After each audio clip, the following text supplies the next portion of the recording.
reveal of the final interior of the new Volkswagen Polo, the ID Polo electric version. And this interior will also lead the way for all new Volkswagen interiors, going back to physical buttons at the steering wheel and also here in the middle console for the climate and so on. Simple design, straight, more German again. Yes, modern infotainment, but again, more things again, physical to turn and to press and so on. Everything you need to know about this interior, but also, if you have missed it lately, also about like the battery, power, exterior effects and so on. But today is the interior focus before the very final reveal of the exterior and so on. Let's directly dive into it. I'm Thomas, this is Autogefuehl in 4K, full screen, full length, let's go. This is here this bright color scheme. There will be this scheme here where you have the bright steering wheel, for example, and dashboard and seats and so on, but there will also be a dark color scheme. Here in this case then two-tone. Is an animal-free material, feels really nice. And also here the real buttons at the steering wheel, left side for the cruise control, right side to control more in these digital instruments, for example. And they also have the logic that everything you do here on the left will be displayed on the left side of the instruments, and everything you do here on the right will be displayed on the right side. And these instruments will be very exciting. I'm soon going to give you like a close-up shot of that one, because you will also have a retro mode. First of all, this infotainment system, so it's also completely new. They have updated it that it looks, let's say, more Apple CarPlay alike already in the main menu. The home menu then with the inbuilt GPS. Here you can also access the driving modes, for example. That changes throttle input and how the steering response is. And then here, there's also then the full map, for example, climate unit. Yes, you can press and slide here. So this is possible for everyone who would prefer the touch solution. However, in the lower part here, you can change the climate physically. This is not the final build status. So this is like the first hand-built car. This will be more premium then, but the logic is clear already that you press down here, press up, and also here then for the fan speed. This is how it will work then to control that also while not looking at the screen. So I'm really welcome this new change. And then you can also, for example, here slide this one down and then go to the retro mode. And then here on the right side, it switches to the tape deck. It's very cool when you play the music, for example. And also here some retro elements taken from the Golf 1. And left side soon also to the instruments. This will be one of the highlights here in this vehicle. But I will have like a very separate segment on that. It's really worth it. Also physical input here with this volume knob. You can press or play, and then also louder, less. In the front, this is not the final material here in the very front. So this like the uncovered, there will be like a proper cover with good material on it. Inductive charging pad left, right side just to put the phone. And you will also be able to put your smartphone here actually, like this, upright, and then you can put a cable from underneath. There's like a hole for that one. Remember, they may say CLA, and then there are two USB-C chargers in the lower part, and also more space again. This is probably how the other area will look like here from this surfacing. Then cup holders, they are not adaptive here in this case here, as it seems. Classic Volkswagen key, not sure if there will be another new one. Then also nice, we have fabric coverings at the inside of the middle console. It's also soft underneath. This is also where they paid attention to, and that's really cool. Together here with the fabric on the dashboard. Once again, the black one is also possible. Then you have another insert right here, decoy element, and also fabric on the dashboard. This looks like a soundbar. However, this optional Harman Kardon sound system, which they have here, is not a soundbar. It's a classic sound system with a lot of speakers, and this will be the top-end Harman Kardon sound system. And then here we have also soft for your elbow with the high-grade leatherette, and underneath there's a lot of space actually. So that's that's actually pretty cool. And then we come to the headroom. There we go. And this is the one with the panoramic roof. Still some headroom left with 189. But of course, there's more to show you than with the seats and also what this optional roof can do. And here, by the way, the ambient lighting, I can switch through some colors. You can see it's a very subtle integration, so you don't see the light strip itself, but rather the projection, and this looks really premium. And here we have these door handles, close, open. We know them from the Volkswagen T-Roc, and here you can open it like this. There's also like a nice metal knurling here in the front, so this is more premium even than in the T-Roc. It's like, yeah, and you can also push it open like this, no problem. And also 4 window levers. Glad to have them, not 2 anymore, like in the old ID models or like in the Mercedes CLA, honestly. And this one, yeah, they say this is like the natural movement when you do it like this and not like here or like this or something. And you could also use like the Dutch grab here with your right hand and open it like this. And the inside of the door is also nicely covered with fabric here, also with another Volkswagen badge. This is also really soft touch when you touch it in, just the very top here. This is then hard pack.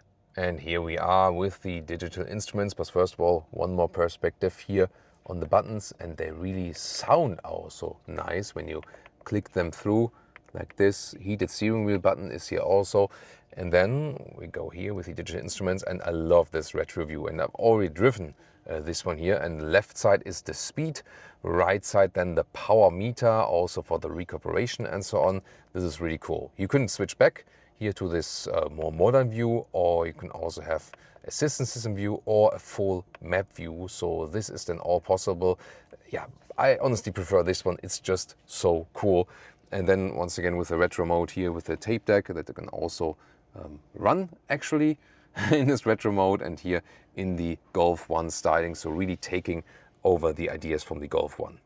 And if you haven't done so far, please don't forget to subscribe to see all the new car reveals. And now thoroughly about the seats and the comfort and so on. So they would have an integrated head restraint, but you can also move it up like this for height adjustment. This is also here the style seat. So the base fabric seat would be more simple and also wouldn't have the shoulder accentuations. The style seat mid-trim already has these shoulder accentuations, fabric on the inside, high-grade leatherette on the outside, in this case the two-tone scheme, but a pure black one, or let's say more grayish black in the interior and black on the exterior would also be available. Isofix already here on the front seat, 2 more in the back seats, and is also plush in the seating, so you have good shoulder support, as I said, here in the upper area. That takes off some weight of the lumbar area. There's also lumbar support. There's even seat massage with lumbar support going in and out. And it's also comfortable to sit here as a tall adult, also with the sit bone area and so on. So really good comfort, although it's a tiny vehicle. Steering wheel also up and down, in and out. Oh, nice. I activate the heated steering wheel, so now it's warm. Thank you for that.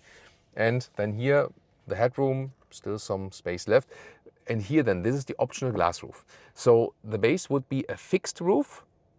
Might be good for like very hot summers and so on.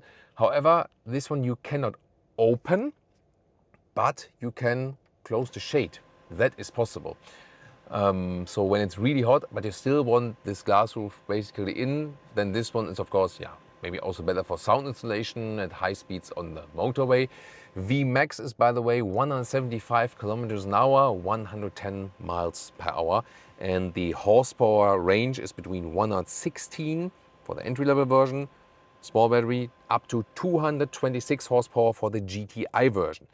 And the strongest non-GTI would be 211 horsepower, always front-wheel drive. The GTI will also get an electromechanical front differential lock for even more like performance out of the corners. But we have already driven this car in the camouflage paint and so on. So if you have missed that episode, you can also watch that one earlier. You can watch that one later. Because the driving was really intense. It's really precise how you can put this car here into the corners. So although it is like the weight is more like with the battery in comparison to the combustion engine Polo, this one here is 1.6 tons. With that larger battery, it's still great in the driving. And before we get to the rear seats, let me just quickly finish the battery specs once again. 52 kilowatt hours net for the big battery and 37 kilowatt hours net LFP then for the small battery. Most will probably go for the big battery to get the best range.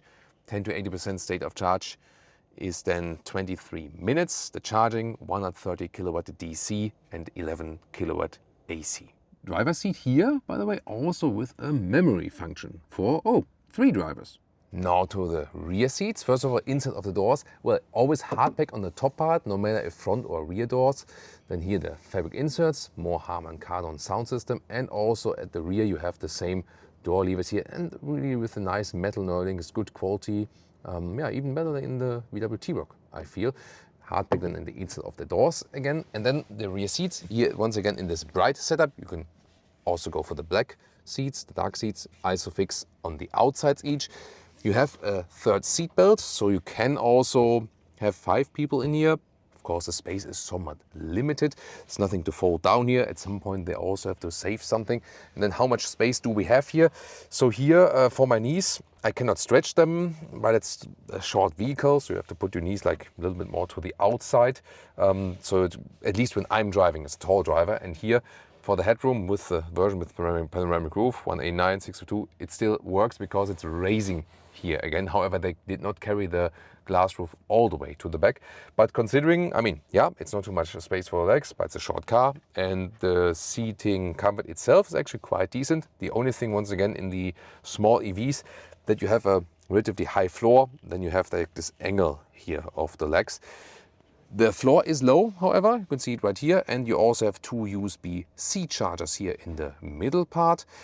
And another thing is here, you know, there are certain features, you know, when you look at what was the concept car, what is the real car, the really deep trunk area, soon going to show that to you.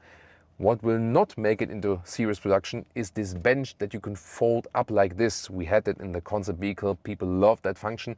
However, they also have to put some tech somewhere. That's why we also lost the frunk.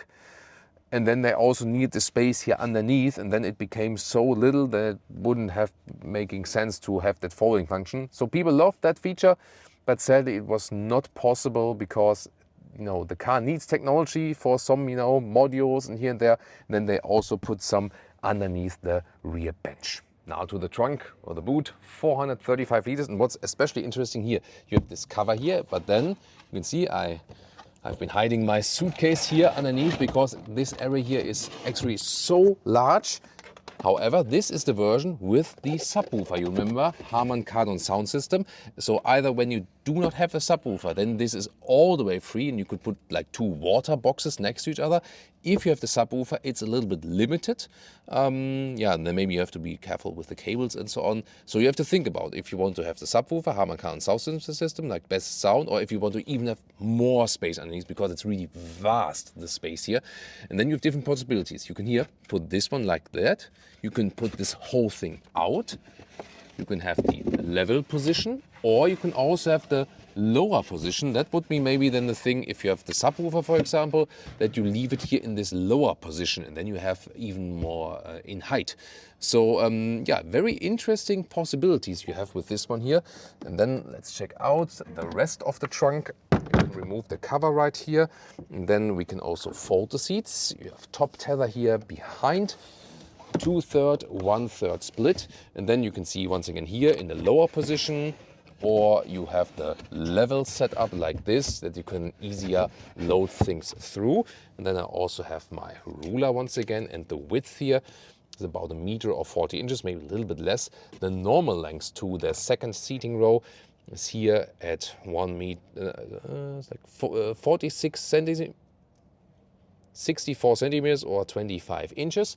And then the total length to the seat as I'm driving, this is here then 1 meters 40 or 54 inches. And then the height is really, it depends, you know, this is then the height of 26 inches or 65 centimeters. However, if you go for the lower position, then you of course gain more in height, like here. And this is then already some 33 inches or 83 centimeters, or of course the best, I call it, it's like the IKEA planned transport situation. Then here, this is like 44 inches or 1 meter and 12. That's of course pretty massive, that you can also transport some upright things in here. And yeah, we can leave this one maybe home, or you can put it once again then like here in this position here, for example. So yeah, very flexible. And sorry again that we are not allowed to show you the car from the outside. That one is still under secrecy. this will come then at a later stage. And the towing capacity for the strongest versions will be 1.2 tons, and there will be a drawbar for like bicycle carrier with a capacity of 75 kilograms.